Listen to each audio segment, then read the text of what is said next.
हमारे देश की आबादी लगभग 140 करोड़ है और इसके पार भी चली जाएगी या फिर जा चुकी है। तो मैं आज बात करने वाला हूँ घरों के बारे में, क्योंकि घर से ही आबादी बढ़ती है और घर में ही रहती है आबादी। तो हम यूज़ करते हैं मिट्टी के घर या फिर हम यूज़ करते हैं सीमेंटाइड घर। तो सीमेंट के घर में क्या प्रॉब्लम है और मिट्टी के घर में क्या प्रॉब्लम है, क्या दोनों में प्रॉब्लम है या दोनों में अच्छा ही है? चलिए आज इस वीडियो में बात करेंगे। लेकिन उससे पहले समझ लेते हैं किस पॉइंट पर हम आज बात करने वाले हैं। तो मिट्टी के जो घर होते हैं उनमें ज़्यादातर यूज़ होता है मिट्टी, भूसा और पीली मिट्टी, यानी कि मिट्टी के कुछ अलग अलग प्रकार, जिनसे कि उसकी क्षमता या उसके गुण बढ़ाए जा सकें।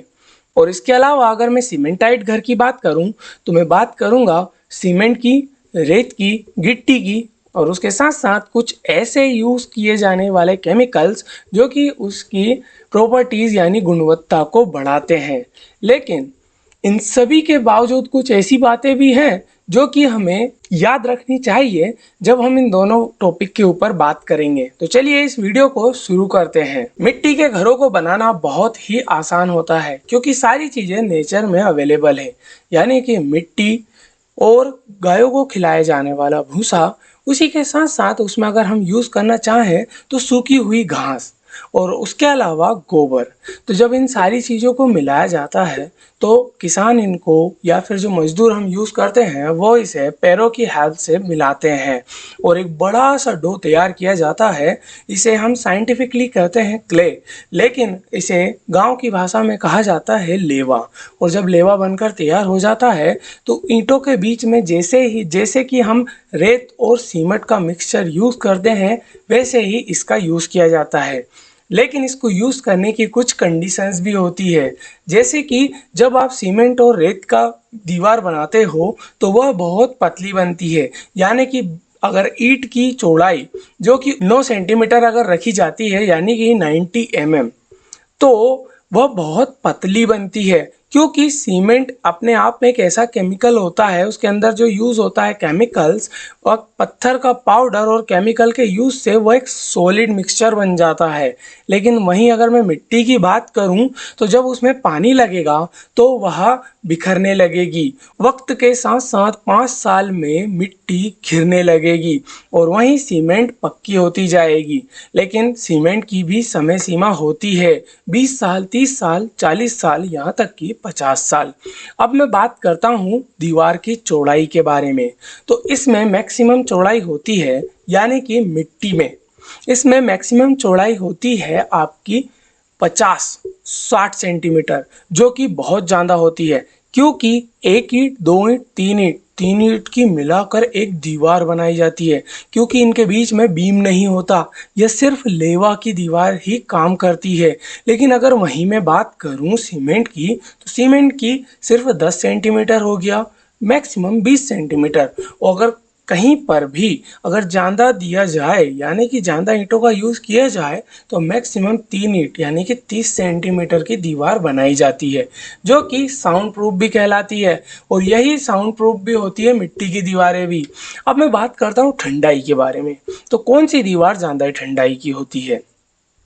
अब मैं अगर बात करूँ कि ठंडाई, ऑब्वियस सी बात है, अगर आपकी मिट्टी की दीवार है तो आप उसके ऊपर सीमेंटाइट छत तो पटकेंगे नहीं, आप उस पर कवेलू यानी कि मिट्टी के जो कवेलू होते हैं उन्हीं को चढ़ाएंगे, जो कि हम हमारी भाषा में कवेलू बोलते हैं, तो आप पता नहीं क्या बोलते हैं, खपरेल घर भी बोलते हैं।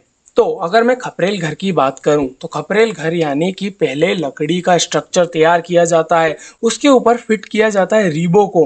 रीब जो कि हमारी खाकरे के पेड़ की हो सकती है या फिर अलग अलग लाइट वेट वाले पेड़ों की हो सकती है। और उसके साथ यूज़ किया जाता है एक हैवी वेट को ड्यूरेबल करना और अधिक समय तक चलने के लिए सागौन की लकड़ी का यूज़ किया जाता है उसके बेस के लिए। बेस और उसके अलावा बोलते हैं हम उन्हें म्याल बोला जाता जाता है। तो म्याल का हम यूज़ करते हैं उसकी लोड बियरिंग कैपेसिटी के लिए। उसके ऊपर हम लाइट वेट लकड़ियों को रीप बनाते हैं और उस पर लगाते हैं हम प्रे, और उन्हें हम कवेलू भी बोलते हैं। जब एक बार ये चढ़ जाते हैं तो बनता है हमारा एक रूफ जो कि वी के शेप में होता है। अब यह कवेलू का जो वी शेप बनता है यह 60 डिग्री पर हो सकता है, या 50 डिग्री पर हो सकता है, या 45 डिग्री पर हो सकता है। यह डिपेंड करता है कि आपके घर की चौड़ाई कितनी है। अब इसके अलावा मैं बात करूंगा कि इसमें वेंटिलेशन कैसे होता है। जब आप बात करते हैं मिट्टी के घरों की तो उनमें वेंटिलेशन के लिए उजालदान बहुत कम होते हैं, क्योंकि वेंटिलेशन होता रहता है जो कवेलू के बीच में छोड़ी गई जगह होती है उसके बीच में से हवा निकलती है। हाँ, बिल्कुल सही सुना आपने, क्योंकि आपने एक फिनोमिना तो सुना ही होगा कि गर्म हवा ऊपर जाती है, ठंडी हवा नीचे बैठती है। तो जो ठंडी हवा नीचे है वह गर्म होते ही ऊपर की तरफ जाएगी और ऊपर उसको थोड़ी जगह मिल जाएगी इन्वायरमेंट में घुलने के लिए। जब यह प्रोसेस होती है तो दरवाजों से ठंडी हवा और ऊपर की तरफ जाते हुए वो गर्म हवा बाहर चली जाएगी। इसी वजह से कहते हैं कि मिट्टी के घर ज़्यादा ठंडे होते हैं हमारे सीमेंटाइड घरों के मुकाबले। अगर आप एसी लगवाते हैं तो वो भी आपके घरों में यही काम करता है। वो आपको नीचे ठंडी हवा फेंकता है, ऊपर से गर्म हवा को एग्जॉस्ट करता है, और इसी को फिनोमिनल कहते हैं गर्म हवा ऊपर, ठंडी हवा नीचे। अगर आपको मैं एग्जांपल देना चाहूँ तो आपका इंजन जो कि कार का हो या बाइक का, वह भी इसी फिनोमिना पर काम करता है। जब आपका इंजन इन्वायरमेंट से हवा शक करता है तो वह ठंडी होती है, लेकिन जब वह जल जाती है तब वो गर्म हो जाती है। इस वजह से वो ऊपर की तरफ होती है तो वह यू शेप बनाती है, जो कि अंदर ठंडी हवा लाता है और बाहर फेंकता है गर्म हवा को। तो आपको ये जानकारी कैसी लगी मेरे को कमेंट में ज़रूर बताएं। अब मैं आगे बढ़ता हूँ ड्यूरेबिलिटी के बारे में। तो मिट्टी के घरों में यूज़ की जाती है लकड़ी जो कि सागौन की होती है, और सीमेंटाइट घरों में यूज़ होता है सरिया जो कि आयरन का एक फॉर्म है।